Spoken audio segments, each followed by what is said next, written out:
Assalamualaikum warahmatullahi wabarakatuh. Selamat malam, salam sejahtera kami sampaikan pada adik-adik sekalian.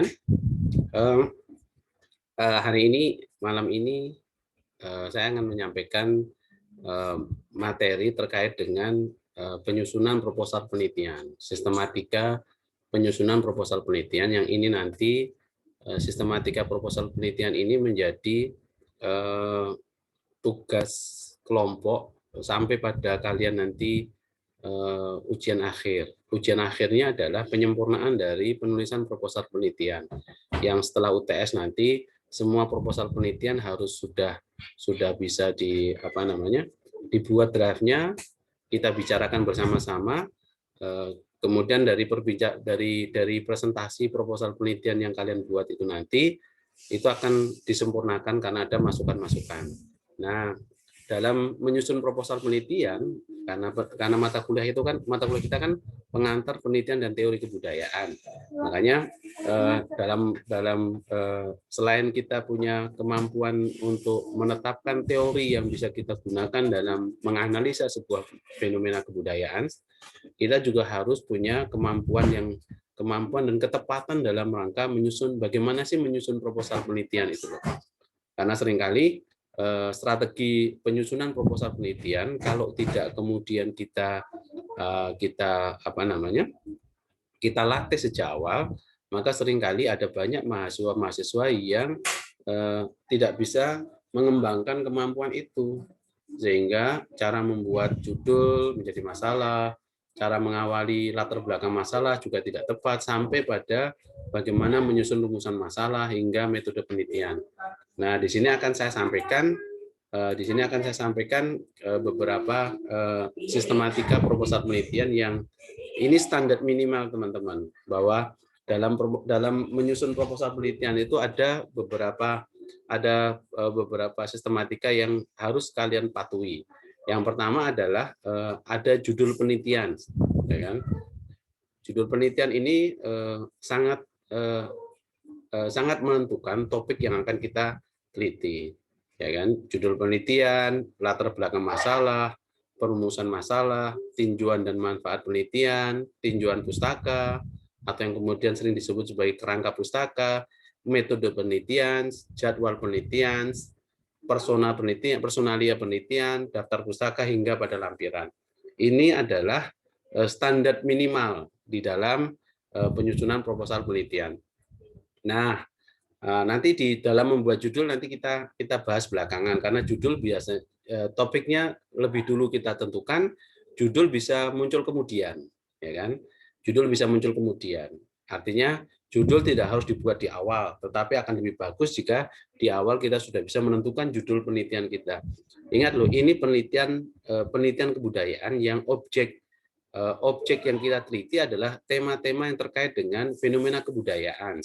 Fenomena kebudayaan itu bisa paling gampang objek itu bisa kita tentukan dari 8 unsur kebudayaan, dari mata pencarian. Misalnya kita mencari sistem mata pencarian masyarakat pesisir di Pulau Kangean misalnya, studi kasus apa misalnya, atau alat yang digunakan sampai pada sistem religi. Itu kalau kita mau membuat tema atau judul yang terkait dengan 8 unsur, 7 unsur kebudayaan. Yang lainnya bisa dikembangkan nanti, karena bisa tema yang sifatnya penelitian sifatnya klasik atau penelitian yang sifatnya kontemporer. Kemudian latar belakang masalah itu isinya apa saja? Latar belakang masalah itu isinya terkait dengan mengapa penelitian ini perlu dilaksanakan, urgensitas, arti pentingnya itu.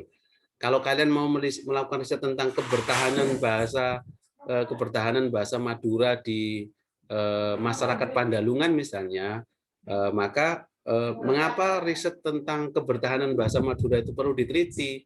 Oh, salah satu alasannya mungkin karena krisis pengguna bahasa Madura di masyarakat Pandalungan misalnya, atau karena alasan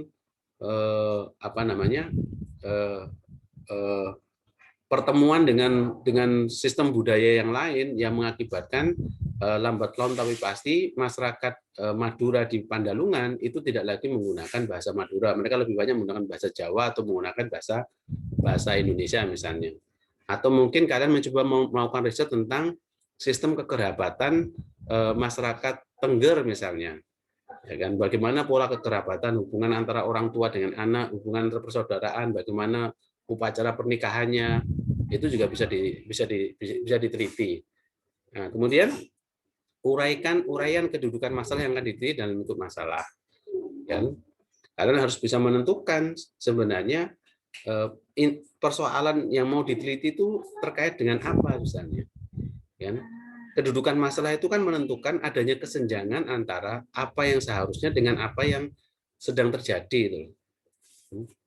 Misalnya masyarakat Mataraman harusnya masyarakat petani misalnya, tapi kok tiba-tiba sebagian besar anak mudanya kok tidak bertani, tapi memilih merantau di kota-kota besar. Mereka memilih bekerja di sektor formal. Berarti kan ada kesenjangan di situ. Kenapa kemudian pilihan pekerjaan orang itu lebih memilih kepada tidak terkait dengan kondisi geografis di mana dia hidup, tapi malah memilih merantau misalnya. Atau kenapa kalian mencoba melakukan riset terkait dengan masalah kebertahanan seni tradisi wayang di masyarakat Mataraman misalnya. Itu juga bisa dilakukan. Akulturasi budaya antara Jawa dan Arab di Kabupaten Pacitan misalnya, atau di Lamongan misalnya, itu juga bisa. Nah, di dalam latar belakang masalah itu juga perlu kalian singgung terkait dengan hasil riset terdahulu yang berkenaan dengan tema yang sedang kalian teliti, ya kan? Di situ bisa dari hasil penelitian, bisa dari kajian dalam pustaka, bisa dari seminar atau pengalaman pribadi kalian ketika kalian melakukan eksplorasi di daerah-daerah yang akan menjadi tema penelitian. Nah, pada intinya latar belakang masalah itu harus berisi beberapa hal yang berikut ini. Argumentasi pentingnya penelitian dilakukan, uraikan kedudukan masalah yang mau diteliti, identifikasi kesenjangan, dan seterusnya. Itu pada intinya. Harus betul-betul muncul alasan penting mengapa objek ini penting untuk diteliti. Ya kan? Di mana masalahnya kok harus diteliti? Kan? Objeknya apa? Sudut pandangnya seperti apa mau diteliti? Misalnya contoh judulnya seperti ini, contoh judul penelitian kebudayaan, modal sosial demokrasi. Judul itu boleh ada judul utama, boleh ada subjudul. Ya kan? Kalau tidak terbiasa menggunakan judul dan subjudul, kalian boleh langsung membuat judul satu kalimat utuh. Tapi boleh juga seperti ini, modal sosial demokrasi. Konsepnya umum, modal sosial demokrasi itu, ya kan? Objeknya nggak jelas, itu tentang apa sebenarnya? Apa yang mau diteliti? Siapa subjek penelitiannya? Nah, tetapi karena itu terlalu umum, maka dijelaskan dalam subjudul. Maka subjudulnya adalah studi etnografi terhadap peran folklor dalam masyarakat adat Tengger. Artinya apa? Kita akan objek materi yang mau diteliti adalah masyarakat adat Tengger, terutama terkait dengan folklor, cerita-cerita rakyat, ungkapan tradisional yang ada di masyarakat Tengger. Yang itu penting dalam arti apa? Bahwa ternyata folklor dalam masyarakat adat Tengger itu bisa digunakan sebagai social capital, modal sosial dalam rangka membangun demokrasi. Ya, mengapa folklor penting? Ya nanti ini menunjukkan bahwa folklor itu cerita rakyat yang pasti punya pedoman kehidupan, pasti punya nilai. Yang nilai itu kemudian diakui oleh masyarakat adat Tengger. Yang karena dia diakui oleh masyarakat adat Tengger, makanya orang Tengger betul-betul memegang teguh nilai pedoman-pedoman itu. Nah, pertanyaan kemudian adalah mengapa harus Tengger? Kok bukan masyarakat yang bisa masyarakat yang lain? Tetapi dalam konteks ini kenapa Tengger? Itu bisa jadi sebuah kasus karena ketika masyarakat lain sedang terjadi konflik misalnya, ada perpecahan misalnya, kok Tengger masih bisa bertahan nyaris nggak ada konflik misalnya, ya kan? Dalam setiap proses politik demokrasi, orang Tengger itu nyaris nggak ada yang golput. Berarti kan Tengger ini menarik loh. Ketika yang lain itu krisis demokrasi, yang lain ada fenomena konflik, kok Tengger enggak? Kenapa Tengger bisa bertahan? Jangan-jangan memang karena dia punya nilai, punya folklor, punya cerita rakyat yang dijadikan sebagai sebuah pedoman dalam kehidupan sehari-hari. Nah, maka latar belakang masalah ini contoh kalimatnya seperti ini. Contoh kalimatnya itu pakai konsep yang umum dulu, ya kan? Banyak konflik dalam masyarakat. Ini kalau terkait dengan modal sosial demokrasi yang saya jadikan judul tadi. Banyak konflik dalam masyarakat. Bisa karena ada studi kasus, ada laporan di media atau di jurnal, ada konflik di mana-mana, di Poso, di Ambon, di Jakarta, di Lampung misalnya. Nah, konflik itu menunjukkan apa? Bahwa demokrasi memang belum berjalan baik di negeri ini, ya kan? Ketika masyarakat lain sedang terjadi konflik dan demokrasi belum berjalan baik, itu kan konsepnya umum. Nah, tiba-tiba kalian sodorkan, ternyata ada sebuah komunitas masyarakat adat yang berbeda dengan kondisi-kondisi yang ada di luaran. Siapa mereka? Tengger. Ternyata Tengger memberikan contoh bagaimana kehidupan sosial yang demokratis itu bisa dijalankan. Mengapa demikian? Nah, itu baru kemudian diuraikan. Ini yang disebut dengan alasan pentingnya mengapa penelitian ini harus diungkapkan. Latar belakang masalah menunjukkan pentingnya penelitian ini untuk menemukan fungsi folklor dalam membangun kehidupan sosial yang demokratis pada masyarakat Tengger. Nah, kemudian setelah latar belakang masalah itu lebih baik pakai piramida terbalik. Konsep umum ditarik terus-menerus sampai kepada sesuatu yang sifatnya khusus, kasuistik. Umum itu konsep tematik, topics. Kemudian objek materialnya apa? Ya kan? Di mana dia diteliti? Dari sudut pandang apa dia diteliti? Baru kemudian sampai pada penelitian ini mau menggunakan pendekatan teori apa? Metode apa? Baru setelah itu adalah rumusan masalah. Rumusan masalah harus nyambung dengan latar belakang masalah. Ingat ya, kalau rumusan masalah nggak nyambung dengan latar belakang masalah, bagaimana kita bisa menentukan bahwa itu adalah masalah?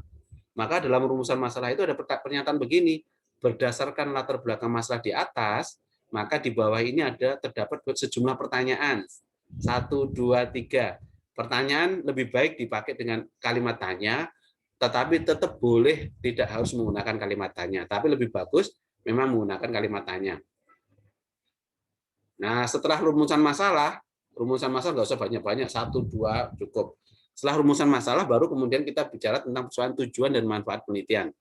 Tujuan penelitian harus nyambung dengan rumusan masalah. Ya kan? Kalau misalnya rumusan masalahnya adalah faktor apa yang membuat folklor, membuat masyarakat Tengger bisa bertahan dari berbagai fenomena konflik. Nah, tujuannya apa? Untuk menemukan faktor. Kan begitu.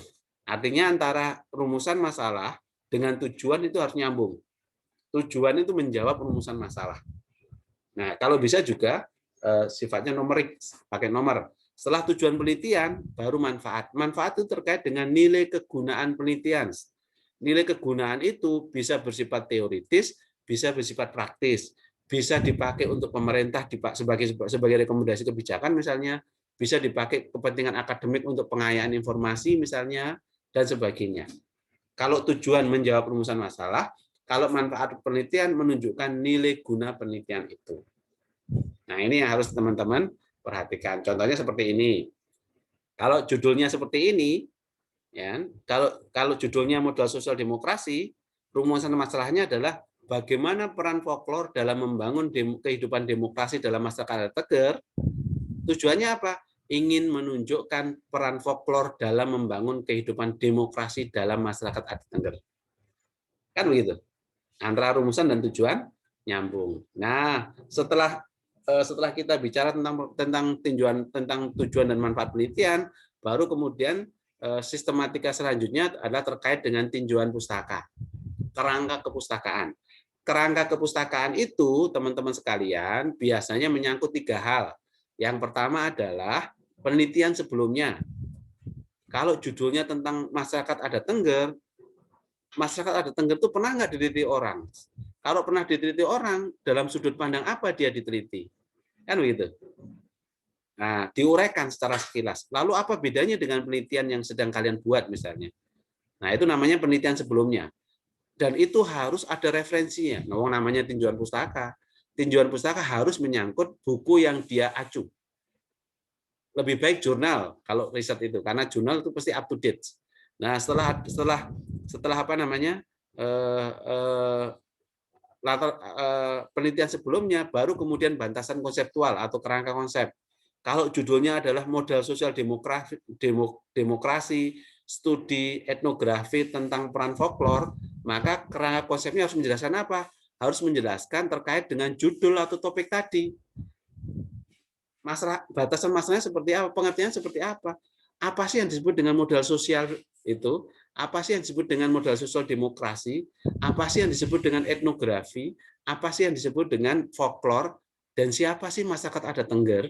Nah, itu yang disebut dengan batasan konseptual, menjelaskan tentang konsep-konsep yang kita pakai dalam tema atau judul. Baru setelah itu yang ketiga, setelah penelitian sebelumnya, batasan konseptual, baru yang ketiga adalah terkait dengan landasan teori atau pendekatan. Penelitian ini akan kalian lihat melalui perspektif teorinya siapa. Teorinya, kita mau pakai teori tentang folklore, Pak. Teori tentang intercross culture study, Pak. Boleh. Makanya nanti kita akan bicara, nanti teman-teman bisa melihat buku-buku terkait dengan teori-teori kebudayaan. Nah, dalam penulisan tinjauan pustaka, maka yang harus Anda perhatikan adalah prinsip kemutakhiran buku yang kalian baca. Ya kan? Karena ini penelitian kebudayaan, semakin up to date semakin bagus. Jurnal terkini semakin lebih baik.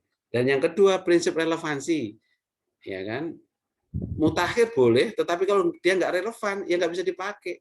Relevan itu harus betul-betul terkait dengan tema yang kita teliti. Nah, begitu teman-teman. Setelah tujuan manfaat penelitian, baru kemudian tinjauan pustaka. Nah, fungsi tinjauan pustaka itu apa? Kita gunakan sebagai landasan teori, kita gunakan sebagai menentukan posisi penelitian kita di antara penelitian yang lain. Jangan-jangan penelitiannya pernah dibuat. Kalau pernah dibuat, kenapa harus kita teliti? Oh, ternyata sudut pandangnya beda, Pak. Ya kan? Peran folklore pernah diteliti, tapi kita mencoba melihat bagaimana revitalisasi peran folklore itu di generasi milenial misalnya. Kemudian yang ketiga, kenapa perlu tinjauan pustaka? Menghindari duplikasi. Duplikasi itu kita penelitian yang sudah ada kemudian kita buat lagi tanpa ada kebaruan, menghindari kesalahan metode. Ya kan? Itu fungsi kenapa tinjauan pustaka itu ditentukan. Tips dalam memilih tinjauan pustaka, teman-teman harus memperhatikan. Ya kan? Tinjauan pustaka merupakan komponen yang mendukung atau menguatkan secara ilmiah sahihnya subjek penelitian yang kita usulkan. Minimal pustaka itu lebih baik berupa teori, buku. Perbanyak pustaka hasil riset, jurnal, review, dan sebagainya. Jangan merujuk pada kepustakaan fiktif. Apalagi tidak merujuk pustaka sama sekali. Tinjauan pustaka kok nggak ada daftar pustakanya, itu nggak boleh. Ikuti citasi yang benar. Contoh bagaimana mengutip. Kalau kita mengutip bukunya Listiono Santoso, bagaimana cara ngutipnya menurut Santoso, tahun, halaman, dan sebagainya. Nanti di situ juga akan kita sama-sama pelajari tentang bagaimana sih menulis kepustakaan itu. Tapi prinsipnya sistematikanya harus betul-betul kita perhatikan. Rujuk hanya pustaka yang terkait, ulas berbagai sumber yang berkaitan dengan apa yang kita lakukan. Jangan hanya melihat tebal tipisnya kepustakaan yang kita kutip. Nah, ini kalau ini kerangka pikir, alur berpikir tentang bagaimana ini. Kalau biasanya ini juga sering ditanyakan, cuma kita dalam riset kebudayaan seringkali juga tidak ditanya. Tapi ini juga boleh kalian lakukan, misalnya untuk menentukan hubungan antara variabel independen, dan sebagainya. Apa sih variabel dependennya? Di mana variabel independennya? Ya kan? Bagaimana memuat kerangka pikir penelitian yang mau kita buat, diagramnya seperti apa, alurnya seperti apa. Itu juga bisa kita lakukan. Nah, yang kemudian yang penting, sistematika yang penting selanjutnya adalah terkait dengan metode penelitian. Di dalam sistematika metode penelitian itu harus teman-teman perhatikan, ya kan? Jenis dan rancangan penelitian. Ini penelitian apa sih? Ini studi kasus, Pak. Ini penelitian eksperimentasi, Pak. Ya kan? Itu harus kalian lakukan. Ya kan? Kemudian jika ada populasi sampling juga boleh. Jika tidak ada ya nggak apa-apa, langsung jalannya penelitian. Bagaimana pengumpulan datanya? Minimal metode penelitian itu menyangkut objek yang diteliti itu, kemudian pendekatan terhadap objek itu, yang ketiga itu strategi pengumpulan data, yang keempat adalah strategi analisa data. Maka metode penelitian memuat minimal keempat itu. Yang memang ada beberapa perspektif lah, tetapi minimal memuat itu. Nah, kemudian setelah metode penelitian baru jadwal pelaksanaan penelitian. Kalian buat timeline lah, buat schedule. Bulan pertama observasi, bulan ketiga pencarian data misalnya, dan seterusnya. Ya kan? Bulan keempat analisa data, finalisasi penelitian, kemudian membuat jurnal dan sebagainya. Itu harus kalian buat jadwalnya. Kemudian personal penelitian, karena penyusunan proposal ini minimal maksimal 3 orang. Jadi teman-teman sekalian nanti tolong bagi kelompok berdasar satu kelompok isinya 3 orang, sama-sama akan menyusun proposal penelitian sesuai dengan sistematikanya. Ya kan? Minimal minggu depan kalian sudah punya judul. Kira-kira judul apa yang mau, tema dan topik dan judul apa yang hendak kalian teliti di dalam proposal penelitian ini. Nah, perkiraan biaya penelitian sambil jalan lah, nanti kita bisa sama-sama berlatih. Seperti apa sih membuat rencana anggaran biaya dalam penelitian? Kalau penelitiannya 15 juta, 10 juta, 30 juta, itu bagaimana menyusun rencana anggaran biaya supaya anggaran itu betul-betul tepat untuk kita gunakan sebagai operasional. Nah, begitu teman-teman. Itu adalah pelatihan penyusunan proposal penelitian. Jadi setelah kalian menyimak video ini, kalian kemudian harus segera membuat kelompok, yang kelompok itu kemudian menentukan topik dan tema serta judul apa yang mau kita teliti. Sehingga minggu depan sebelum UTS minimal kalian sudah melaporkan kepada saya terkait dengan rencana penelitian itu. Baru setelah itu kan UTS. Nah, pasca UTS, kita harus sudah segera menyusun proposal penelitian kebudayaan yang masing-masing dipresentasikan untuk mendapatkan masukan. Sambil belajar, nanti di situ kita akan belajar tentang bagaimana membuat proposal penelitian, bagaimana menentukan teori yang tepat di dalam menganalisa sebuah kasus, sekaligus metode penelitian yang tepat. Ya, monggo. Ini disimak, kemudian nanti kita perbincangkan di dalam WhatsApp grup atau pada waktu kuliah minggu depan. Matur suwun, terima kasih. Assalamualaikum warahmatullahi wabarakatuh.